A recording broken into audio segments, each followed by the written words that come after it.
Welcome back to Swathi Sanjay Kannada YouTube channel. So ಇದು ನನ್ನ birthday video ಆಗಿರುತ್ತೆ. ಸೊ ನಾವು ದೇವನಹಳ್ಳಿ ಏರ್ಪೋರ್ಟಲ್ಲಿ ಕೇಕ್ ಕಟ್ ಮಾಡೋಣ ಅಂತ ಹೋಗ್ತಾ ಇದ್ವಿ. ಸೊ ಅಲ್ಲಿ ಆ್ಯಕ್ಚುಲಿ ನಾವು 5 ವರ್ಷದ ಹಿಂದೆ ಹೋಗಿದ್ವಿ. ನಾವು ಅಲ್ಲೇ ಕೇಕ್ ಕಟ್ ಮಾಡಿದ್ದು. ಈ ಸಲನೂ ಅಲ್ಲೇ ಹೋಗಿ ಕಟ್ ಮಾಡೋಣ ಅಂತ ಹೇಳಿ ಹೋದ್ವಿ. ಬಟ್ ಅಲ್ಲಿ ಸೆಕ್ಯೂರಿಟಿ ಎಲ್ಲ ಜಾಸ್ತಿ ಇತ್ತು. ನಾವು ಆ ಥರ ಎಲ್ಲ ಗಾಡಿ ಎಲ್ಲ ನಿಲ್ಲಿಸಿ ಕೇಕ್ ಕಟ್ ಮಾಡೋ ಅಷ್ಟು ಇರಲಿಲ್ಲ. ಸರಿ ಅಲ್ಲಿ ಆಗಲ್ಲ ಅಂಥೇಳಿ ಸರಿ ಬೇಡ ಅಂತ ಬೇರೆ ಕಡೆ ಪ್ಲ್ಯಾನ್ ಮಾಡ್ಕೊಂಡು ಹೋದ್ವಿ, ನೈಸ್ ರೋಡಲ್ಲಿ. ಸೊ ಅಲ್ಲಂತೂ ಸಖತ್ತಾಗಿತ್ತು. ಸೊ ಫುಲ್ ಗಾಳಿ ಸೂಪರಾಗಿತ್ತು. ನನಗಂತೂ ಸಿಕ್ಕಾಪಟ್ಟೆ ಇಷ್ಟ ಆಯಿತು.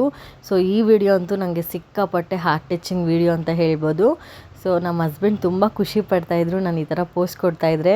ಸೊ ಅವರು ತುಂಬ ಖುಷಿ ಪಡ್ತಾರೆ, ನಾನು ಯಾವಾಗಲೂ ಖುಷಿಯಾಗಿರಬೇಕು ಅಂತ ಬಯಸ್ತಾರೆ. ಸೊ ಈ ಥರ ಒಂದು ಖುಷಿನ ನಂಗೆ ತಂದುಕೊಟ್ಟಿದ್ದಕ್ಕೆ thank you so much Sanju. So ಸಖತ್ತಾಗಿತ್ತು. ಕೇಕೆಲ್ಲ ಕಟ್ ಮಾಡಿದ್ವಿ.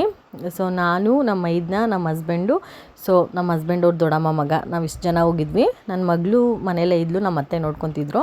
ಸೊ ನಾವೆಲ್ಲ ಹೋಗಿ ಕೇಕೆಲ್ಲ ಕಟ್ ಮಾಡಿ ಸಿಕ್ಕಾಪಟ್ಟೆ ಚೆನ್ನಾಗಿ ಎಂಜಾಯ್ ಮಾಡ್ಕೊಂಬಂದ್ವಿ. ಸೊ ಅದಾದಮೇಲೆ ಮಾರ್ನಿಂಗು ದೇವಸ್ಥಾನಕ್ಕೆ ಹೋಗೋಣ ಅಂತ ಪ್ಲ್ಯಾನ್ ಮಾಡ್ಕೊಂಡಿದ್ವಿ. ಸೊ ನಾನು ಬಂದು ನಂದಿ ದೇವಸ್ಥಾನಕ್ಕೆ ಹೋಗಿದ್ದೆ, ನಮ್ಮ ಮನೆ ಹತ್ರ ನಿಯರ್ ಅದೇನೇ ಇರೋದು.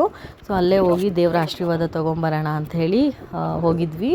ಸೊ ನಾನು ನಂದಿ ದೇವಸ್ಥಾನಕ್ಕೆ ಹೋಗಿ ಹಾಕ್ಕೊಂಡಿದ್ದಂಥ ಔಟ್ಫಿಟ್ ಬಂದು ನಾನೇ ಸ್ಟಿಚ್ ಮಾಡಿರೋದು ಓನಾಗಿ. ನನ್ನ ಮಗಳಿಗೂ ನಾನೇ ಮಾಡಿದ್ದು, ನನಗೂ ನಾನೇ ಮಾಡ್ಕೊಂಡಿದ್ದು. ಆ್ಯಕ್ಚುಲಿ ಅದು ಬೇರೆ ದಿನಕ್ಕಂತ ಮಾಡಿದ್ದೆ, ಬಟ್ ಬರ್ಡೇಗೆ ಹಾಕ್ಕೊಳ್ಳೋಣ, ನಾನು ನನ್ನ ಮಗಳು ಪೇರಪ್ ಮಾಡೋಣ ಅಂಥೇಳಿ ಅದನ್ನು ನಾನು ಸ್ಟಿಚ್ ಮಾಡಿದ್ದು.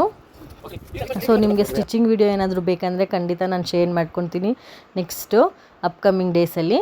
ಸೊ ಅದೆಲ್ಲ ಆದಮೇಲೆ ಮನೆಗೆ ಬಂದು ದೇವಸ್ಥಾನಕ್ಕೆ ಹೋಗಿ ಮನೆಗೆ ಬಂದು ರೆಸ್ಟ್ ತೊಗೊಂಡು ಮತ್ತೆ ನಾವು ಈವ್ನಿಂಗ್ ಎಲ್ಲಾದರೂ ಡಿನ್ನರ್ಗೆ ಹೋಗೋಣ ಅಂತೇಳಿ ಪ್ಲ್ಯಾನ್ ಮಾಡಿದ್ವಿ. ಸೊ ನಾನು ಸಿಂಪಲ್ಲಾಗೆ ಜೀನ್ಸ್ ಮತ್ತು ಬ್ಲ್ಯಾಕ್ ಟೀ ಶರ್ಟ್ ಮತ್ತು ವೈಟ್ ಶೂಸ್ ವೇರ್ ಮಾಡಿದ್ದೆ. ಸೊ ಸೂಪರಾಗಿತ್ತು. ನಾವು ಹೋಗಿದ್ದಂಥ ಪ್ಲೇಸ್ ಬಂದು ಓರಾ, ಇದು ಯಲಹಂಕದಲ್ಲಿ ಬರುತ್ತೆ.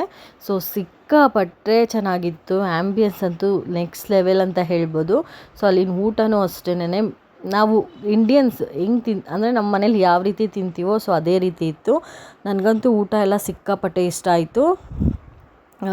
ಬಿರಿಯಾನಿ ಅಂತೂ ಔಟ್ ಆಫ್ ಔಟೇ, ಅಂದರೆ 10 ಔಟ್ ಆಫ್ 10 ಅಷ್ಟು ಕೊಡ್ತೀನಿ. ನಂಗೆ ಅಷ್ಟು ಇಷ್ಟ ಆಯಿತು ಫುಡ್ಡೆಲ್ಲನೂ. ಮತ್ತು ಅಲ್ಲಿ ಚಿಕನ್ ಪೆಪ್ಪರ್ ಫ್ರೈ ಅಂತೂ ಅಲ್ಟಿಮೇಟ್. ನನಗೆ ಇವಾಗಲೂ ನೆನೆಸ್ಕೊಂಡೆ ತಿನ್ನಬೇಕು ಅನಿಸುತ್ತೆ, ಅಷ್ಟು ಚೆನ್ನಾಗಿತ್ತು.